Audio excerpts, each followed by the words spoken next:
A segunda turma do Supremo Tribunal Federal decidiu soltar o ex-ministro José Dirceu, condenado a mais de 30 anos de prisão na Lava Jato. O ex-ministro José Dirceu recebeu perdão pelo crime cometido no mensalão do PT.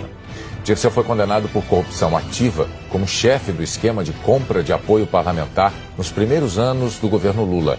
A segunda turma do Supremo mandou soltar o ex-presidente da Petrobras e do Banco do Brasil, Aldemir Bendini.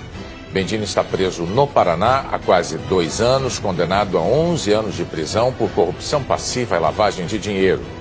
Mais uma decisão polêmica do Supremo Tribunal Federal. A segunda turma do STF absolveu a presidente do PT, Gleisi Hoffmann, e o marido dela, o ex-ministro Paulo Bernardo, dos crimes de corrupção e lavagem de dinheiro. Para a maioria dos ministros, também não houve crime de Caixa 2. O ministro Marco Aurélio, do Supremo, mandou soltar o ex-deputado Eduardo Cunha, do MDB, no inquérito que investiga corrupção nas obras da Arena das Dunas, no Rio Grande do Norte. O ministro Dias Toffoli tomou posse nesta quinta-feira como novo presidente do Supremo Tribunal Federal. Antes de assumir, ele suspendeu um processo contra o ex-ministro Guido Mantega, acusado de receber 50 milhões de reais da construtora Odebrecht. E o ministro Gilmar Mendes mandou soltar, agora há pouco, o ex-governador do Paraná, Beto Richa, do PSDB, e mais 14 pessoas. A investigação mostra que políticos receberam 4 milhões de reais em propina para favorecer a Odebrecht num contrato de 7 bilhões e 800 milhões de reais para a obra de duplicação de 207 quilômetros da PR-323. Os ex-governadores do Rio, Antony Garotinho e Rosinha Mateus, deixaram a prisão hoje à noite. A saída de Garotinho e Rosinha foi determinada pelo ministro Gilmar Mendes, do Supremo Tribunal Federal. Eles são suspeitos de superfaturar contratos para construir casas populares e receber 25 milhões de reais em propina. Do Supremo Tribunal Federal, Gilmar Mendes, mandou soltar mais um investigado da Operação Câmbio Desligo, que é um desdobramento da Lava Jato, né? Falava de um esquema envolvendo vários doleiros, um esquema complexo, refinado. E dessa vez foi um doleiro que fazia parte do esquema do ex-governador Sérgio Cabral, que foi libertado. O ministro Gilmar Mendes, do Supremo Tribunal Federal, mandou soltar o empresário Aike Batista. A Aike está preso no Rio desde o fim de janeiro, acusado de pagar propina de mais de 50 milhões de reais ao ex-governador Sérgio Cabral, em troca de favorecimento às suas empresas pelo governo estadual. O ministro Gilmar Mendes, do Supremo Tribunal Federal, mandou soltar um empresário conhecido no Rio de Janeiro como o Rei dos Ônibus. Ele se chama Jacó Barata Filho e é acusado de pagar propinas milionárias a políticos num esquema de corrupção no setor de transportes. O ministro Gilmar Mendes, do Supremo Tribunal Federal, mandou soltar pela terceira vez os empresários do setor de ônibus do Rio, Jacó Barata Filho e Lelis Teixeira. Eles foram presos em 2 operações diferentes, em um desdobramento da Lava Jato e na Operação Cadeia Velha.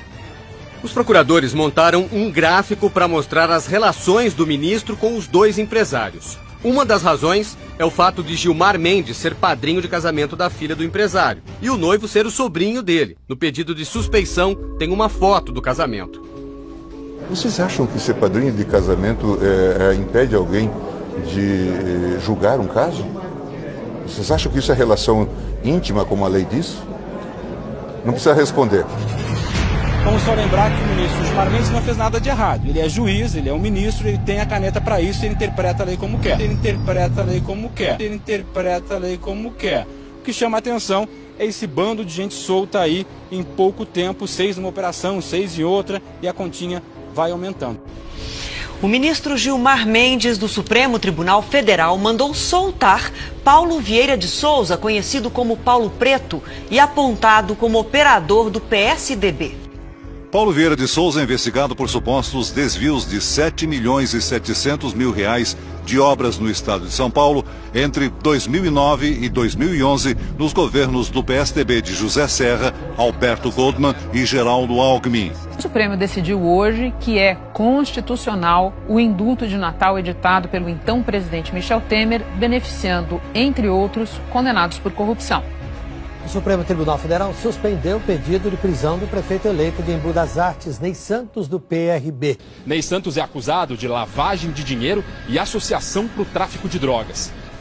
O ministro Luiz Edson Fachin, do Supremo Tribunal Federal, mandou soltar hoje o suplente de deputado Rodrigo Rocha Loures, do PMDB. Loures seria o homem de confiança do presidente Michel Temer. Ele foi filmado recebendo uma mala com R$500 mil de um dos executivos da empresa. O valor já foi devolvido por Rocha Loures à Polícia Federal. E outro ministro do STF, Marco Aurélio Mello, negou hoje o pedido de prisão de Aécio Neves e devolveu o mandato ao senador. Antes de divulgar a decisão, o ministro Marco Aurélio deu uma pista aos jornalistas. Que tal o retorno dele à cadeira de senador? Foram 42 dias de afastamento determinado pelo ministro Edson Fachin, relator da Lava Jato no Supremo. Marco Aurélio disse que é hora do STF restabelecer o respeito à Constituição, preservando as garantias do mandato parlamentar, e que, independentemente das denúncias contra Aécio, não cabe ao tribunal afastar um senador do mandato. No documento, Marco Aurélio também negou o pedido de prisão feito pelo Ministério Público Federal. Aécio é acusado de corrupção passiva e obstrução à justiça, por supostamente ter pedido propina a Joesley Batista para pagar advogados. O Supremo Tribunal Federal finalmente terminou um julgamento histórico e derrubou a possibilidade de prisão após condenação em segunda instância. No último dia antes do recesso do Supremo Tribunal Federal, o ministro Marco Aurélio Mello mandou soltar todos os presos com condenações em segunda instância da Justiça que ainda tenham recursos pendentes em tribunais superiores. A decisão liminar poderia atingir mais de 150 mil presos. O ex-ministro José Dirceu também foi beneficiado pela decisão do Supremo. Além do ex-presidente Lula e dos presos da Lava Jato, a decisão do Supremo Tribunal Federal pode beneficiar quase 5 mil pessoas que cumprem pena depois da condenação em segunda instância.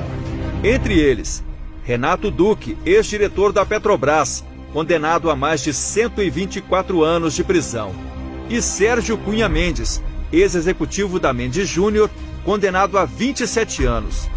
O ex-governador de Minas, Eduardo Azeredo, condenado em outro caso, o chamado Mensalão Tucano, Azeredo foi condenado a 21 anos e um mês em regime fechado por peculato e lavagem de dinheiro. Mas não são apenas políticos que foram presos após condenação em segunda instância.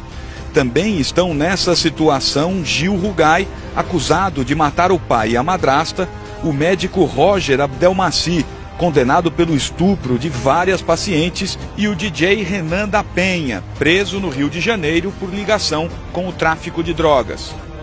Os 5 ministros favoráveis ao começo do cumprimento da pena depois da condenação em segunda instância apresentaram argumentos.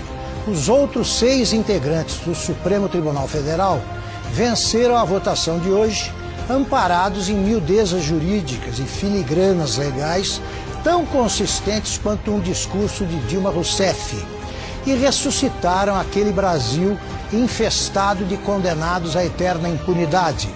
Eles sempre escapam graças às espertezas de advogados especializados em usar a lei para impedir que se faça justiça.